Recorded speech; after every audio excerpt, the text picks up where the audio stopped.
హరే కృష్ణ. మన తెలుగు రాష్ట్రాల్లో కార్తీక మాసం వచ్చిందంటే చాలు పండుగ వాతావరణం నెలకొంటుంది.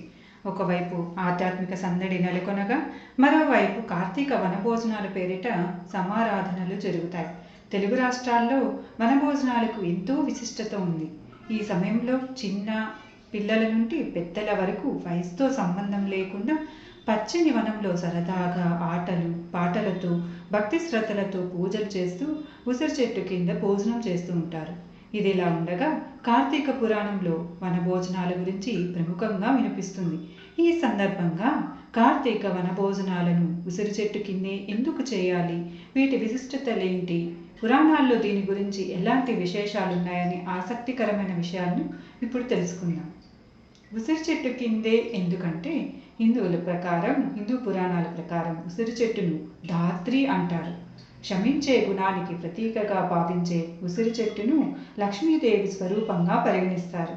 అందుకే కార్తీక మాసంలో ఉసిరి చెట్టు ఉండే వనంలో వనభోజనాలు చేస్తారు. విష్ణుమూర్తిని అర్పించి వనభోజనం చేయడం వల్ల సకల దోషాలన్నీ తొలగిపోతాయని పురాణాల్లో పేర్కొనబడింది.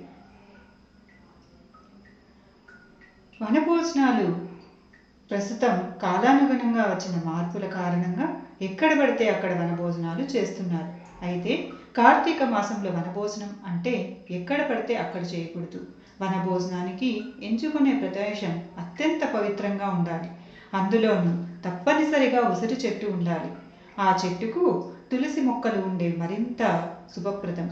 అక్కడ శాలిగ్రామంతో కార్తీక పూజలు చేసి అనంతరం విశ్రాకులు లేదా అరిటాకుల్లో అందరూ కలిసి భోజనం చేయాలి.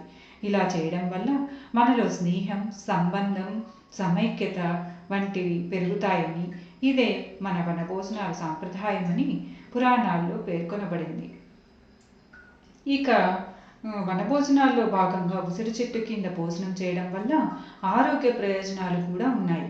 ఉసిరి చెట్టు నుంచి వీచే గాలి కారణంగా మన శరీరంలోని అనేక రుగ్మతలు తొలగిపోతాయని ఆయుర్వేద డాక్టర్లు చెబుతున్నారు.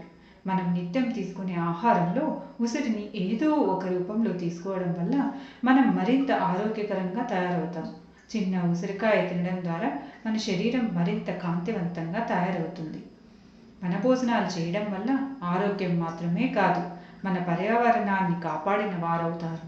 పర్యావరణ పరిరక్షణ అనే భావన ఈ వనభోజనాల్లో అంతర్లీనంగా ఉంది. ప్రకృతిని మనం కాపాడుకుంటే అది మనల్ని కాపాడుతుందనే సందేశం కూడా ఈ వనభోజనాల్లో దాగి ఉంది. కేవలం మొక్కలు నాటడమే కాదు, వాటిని చక్కగా కాపాడుకోవాలనే ఉద్దేశం